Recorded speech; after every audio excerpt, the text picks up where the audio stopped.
Здравствуйте, в эфире «Настоящее время». Итоги, размышления о главных событиях прошедшей недели в ближайшие полчаса. В Вашингтонской студии для вас сегодня буду работать я, Игорь Тихоненко. Сегодня в выпуске. Россия или НАТО? Кто пытается кого втянуть в гонку вооружений?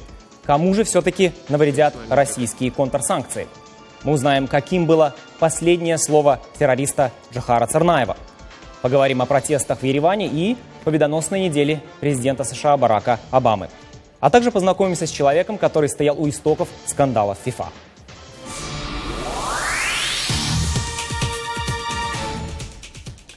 НАТО не позволит втянуть себя в гонку вооружений, однако военно-политический блок и дальше продолжит обеспечивать безопасность стран-союзников.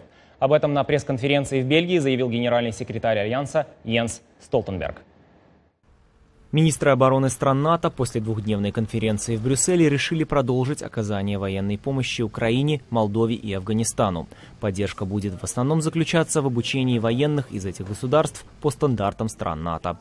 В НАТО объявили о решении США разместить тяжелую военную технику в Восточной Европе, отметив, что этот шаг является оборонительной мерой и ответом на агрессию России по отношению к соседнему государству. Кроме того, министры обороны государств блока решили ряд вопросов, связанных с формированием сил быстрого реагирования. В рамках этого формирования НАТО хочет создать особую силу – острие копья, численностью 5000 человек, способную выдвинуться в необходимую точку в течение 48 часов. Противостояние России и Запада продолжается и в экономической сфере. На этой неделе российский президент Владимир Путин подписал указ о продлении на год ответных санкций в отношении Евросоюза. В настоящее время ограничения действуют в отношении продовольственных товаров из ЕС, США, Канады, Австралии и Норвегии. Запрещен ввоз мясной, рыбной и молочной продукции, а также овощей и фруктов. Санкции и ряд других тем мы сегодня обсудим с Марией Снеговой, публицистом и обозревателем газеты «Ведомости», которая любезно согласилась к нам сегодня прийти в гости. Мария, здравствуйте, добро пожаловать. Здравствуйте, Игорь. Вот по словам Владимира Путина, это все, речь идет о контрсанкциях, делается, цитата, в целях обеспечения безопасности Российской Федерации. Вы, наверное, слышали эту цитату. Как можно обеспечить, у меня к вам вопрос, безопасность граждан России, лишая их желанных и качественных товаров из Европы? Ну вот я предположу, может быть, Владимир Владимирович озабочен весом россиян и, соответственно, стремится, чтобы они как-то похудели. Но на самом деле, конечно, если серьезно говорить об этом, то к безопасности все это имеет очень косвенное отношение, как и вообще все, что происходит с Украиной. Это позиционируется руководством российским обычно как безопасность граждан, но по факту то, что мы наблюдаем, это, к сожалению, пока не видно, что безопасность российских граждан возрастала. Более того, если вот вы зайдете в магазин, вы увидите, что там ценники в России очень даже выросли. И уже обычно россияне по всем вопросам начинают понемножечку чувствовать инфляцию, которая растет из-за того, что у них просто нет такого выбора, нет такой конкуренции между товарами. Вот вы заговорили об отношении. Как относится, на самом деле, какова реакция у среднестатистического россиянина? Ну, надо понимать, что простой россиянин очень сильно поддержан действием нашего телевидения. Если ему телевидение говорит, что это обеспечит его безопасность, то это, во всяком случае, изначально многие россияне транслировали. Плюс надо не забудем, что россияне вообще путаются, кто какие санкции против кого ввел. То есть ЕС и США ввели какие-то санкции, Россия ввела какие-то антисанкции. Они не очень понимают, в чем суть. И многие из них по опросам долгое время и до сих пор не уверены, что наши контрсанкции состоят в ограничении продуктов. Они считают, что это ЕС отказалась нам поставлять эти продукты, видимо, решила взять нас измором. Но вот мы не там бывали, как известно, блокаду пережили, и это пережили. Вот это логика. Но на самом деле, если вы посмотрите на опросы, то в прошлом году был такой энтузиазм, патриотизм, значит, Крым вернем и все переживем, в конце концов там. Но уже по текущим опросам, вот недавно были опубликованы данные Левада-центра, число россиян вплоть до 20% чувствует, что санкции действительно сказались на их бюджете. А понимают ли они, что существует некая корреляция, некая взаимосвязь между эта инфляция, о которой вы говорили, между тем, что на самом деле что-то ударило очень существенно по их карману, и уровнем, и внешнеполитическими приключениями Владимира Путина в Украине? Ну, во всяком случае, не очень. То есть, если напрямую там, спросить, вот в рамках конкретного разговора про Крым, спросить о том, там, чувствуете ли вы влияние санкций, то да, этот эффект есть. А в целом, не забудем, что параллельно была совокупность разных факторов негативных, да, такой как падение цен на нефть в том числе. И поэтому им трудно это. Да это, на самом деле, даже аналитикам довольно трудно разъединить эти... А они это не понимают почему? Потому что подача в СМИ, я так понимаю, идет совершенно иная. Как СМИ объясняют российские? Вот центральные федеральные каналы, СМИ, скажем, да. объясняют. Ну, российские СМИ просто говорят, что, во-первых, у нас все хорошо в экономике, у нас по докладам Владимира Владимировича, она у нас уже столько восстанавливается, сколько примерно она падает по докладам других ведомств.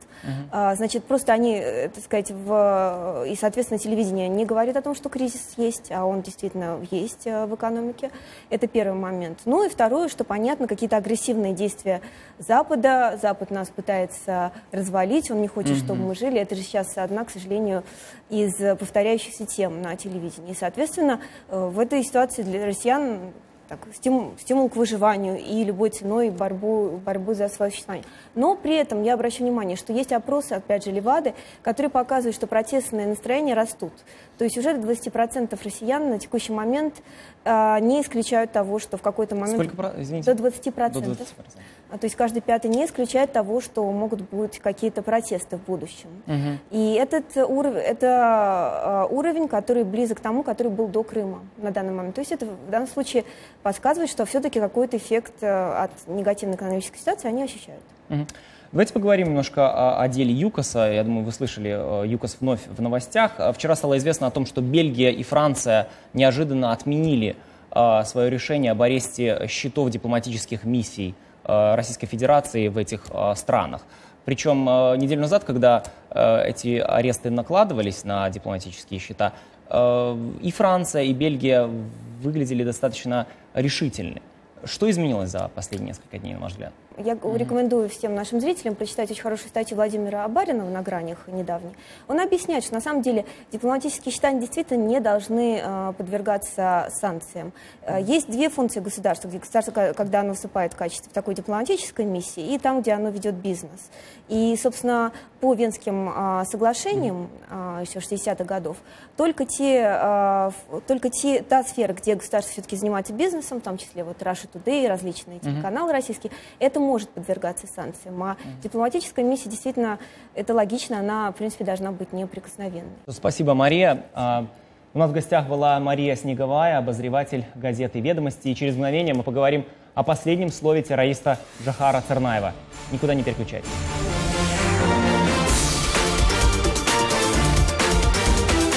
Обращаясь с последним словом в ходе судебного заседания к родственникам погибших при бостонском теракте, Джохар Царнаев все-таки принес им свои извинения.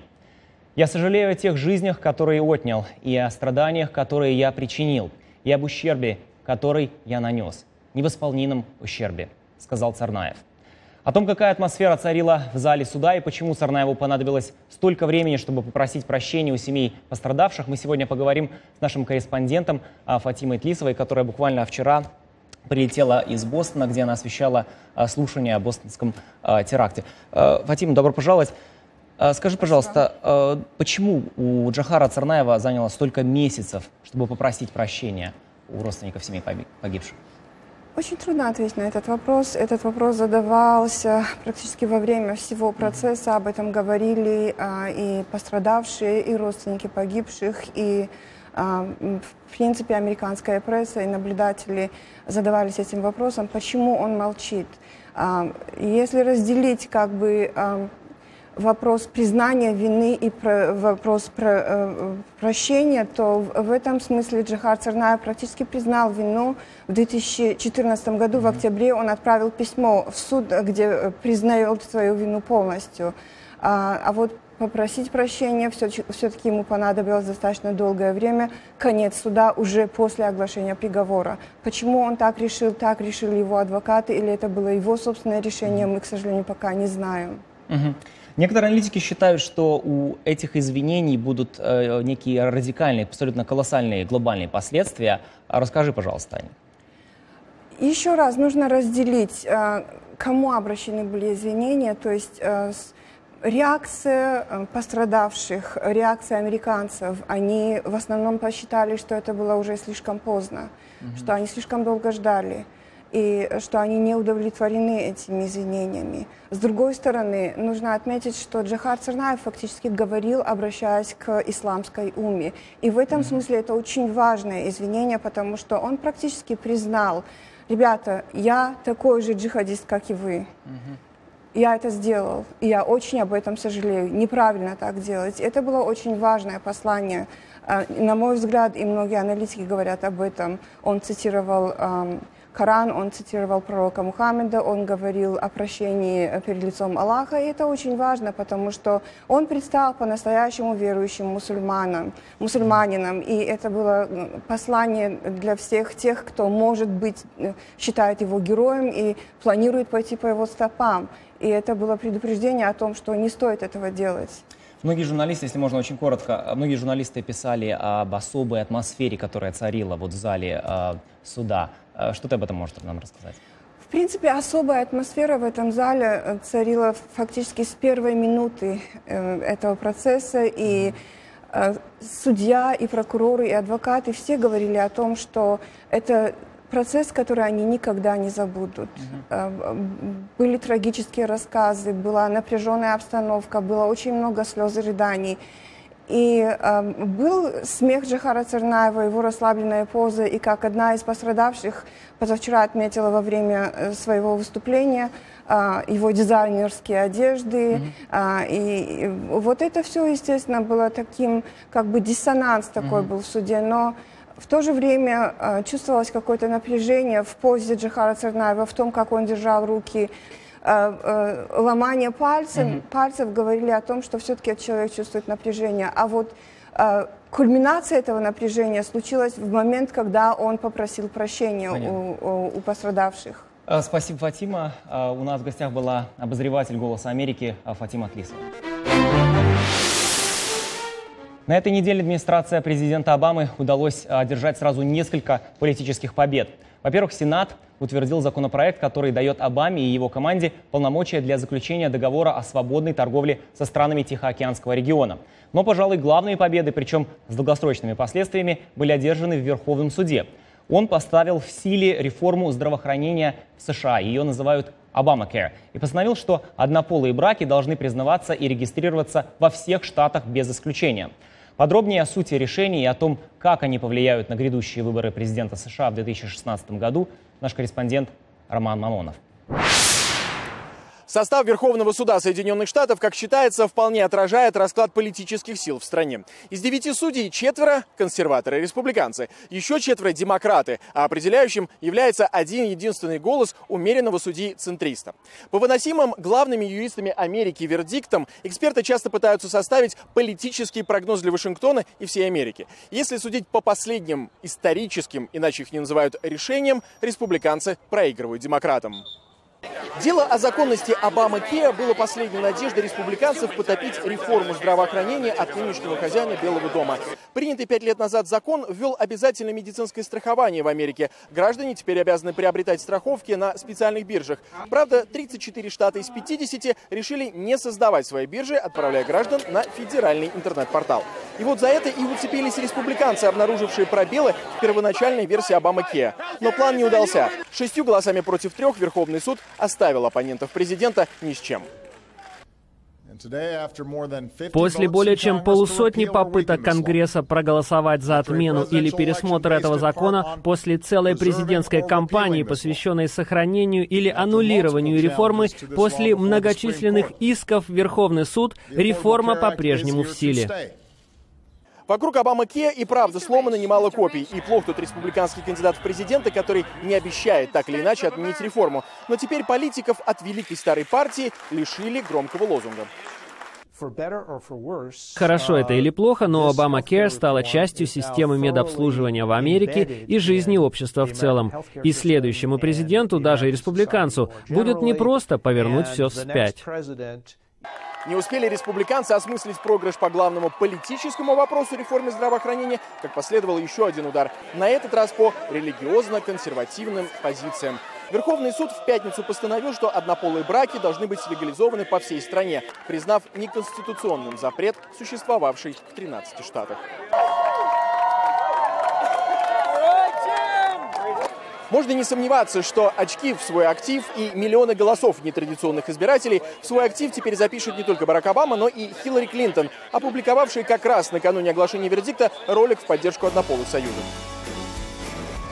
Быть геем не значит быть хуже других. Вот почему гей-права – это права человека. А права человека – это и гей-права. Как ни странно, но этот вердикт даже выгоден республиканцам, кандидатам в президенты. Решение Верховного суда снимает вопрос об однополых союзах с политической повестки предвыборной кампании и избавляет претендентов на кресло в овальном кабинете от неудобных вопросов об отношении к ЛГБТ и клейма сторонников дискриминации. Роман Мамонов, Анатолий Кошенко, Вашингтон. Настоящее время. Итоги. И к другим темам недели. В Армении продолжается противостояние властей и демонстрантов, недовольных повышением тарифов на электроэнергию почти на 17%. Манифестанты также возмущены и тем, как освещают происходящее в российских СМИ, подающих эти протесты как политическую акцию.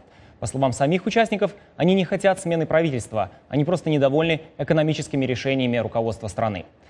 И эту тему мы сегодня обсудим с корреспондентом армянской службы «Голос Америки» Инессой Амхитарян, которая сегодня у нас в гостях. Инесса, здравствуй. Здравствуйте. Инесса, вот Ереван, вчера официально Ереван заявил, что не собирается идти на уступки протестующим. Насколько серьезно настроены манифестанты и чем это вообще может все закончиться?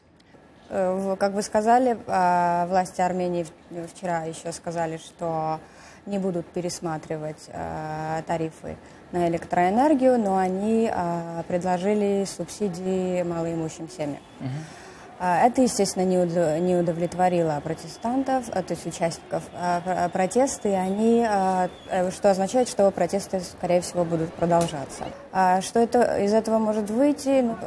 С журналистами, с которыми мы общались, они все утверждают, что если компромисс не будет достигнут в течение нескольких дней, то это может, естественно, вырасти в более серьезный конфликт и может стать политическим протестом со всеми своими вытекающими последствиями. Вот некоторые политологи говорят, что влияние Кремля на политические элиты в Ереване в последние годы особенно существенно возросло. Так ли это?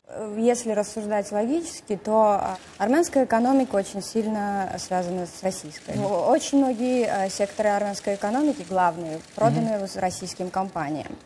Армения очень тесно связывается с Россией, в области обороны тоже опирается на Россию очень много.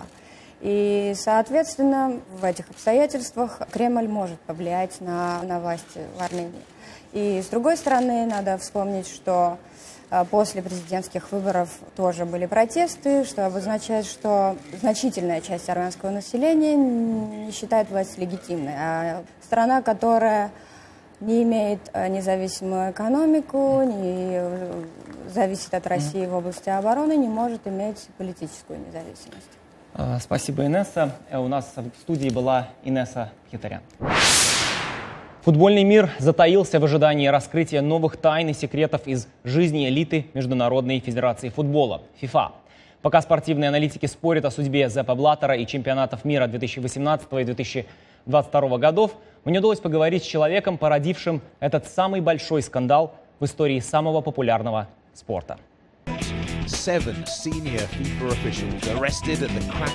Эти кадры арестов чиновников ФИФА, снятые на телефон случайным прохожим, облетели весь мир. Они, по существу, плоды многолетней работы одного человека. Вы когда-нибудь опасались за свою жизнь?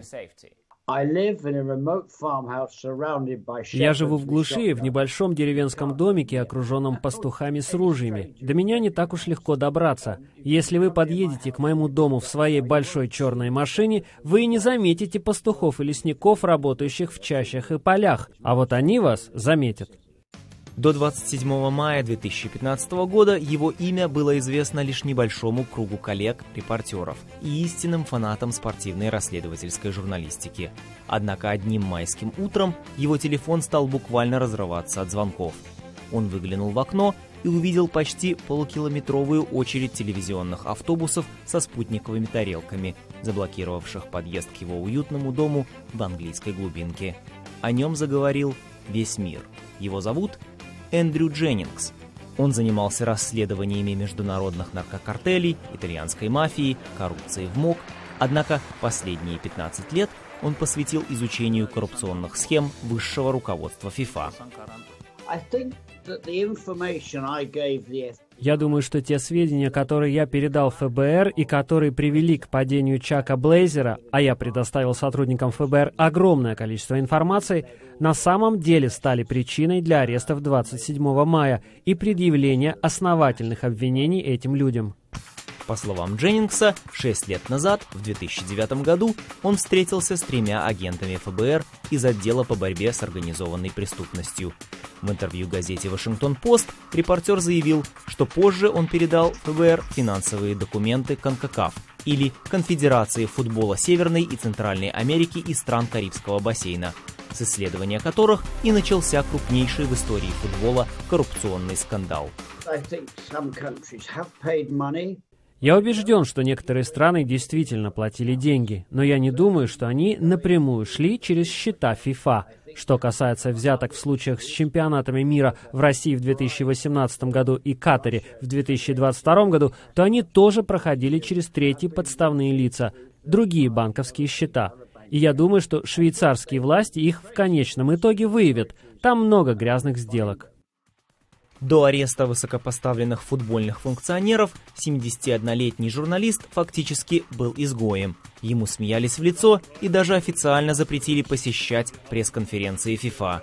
Сейчас, годы спустя, после унижений, угроз и слежки, он наконец почувствовал, что это все было не зря.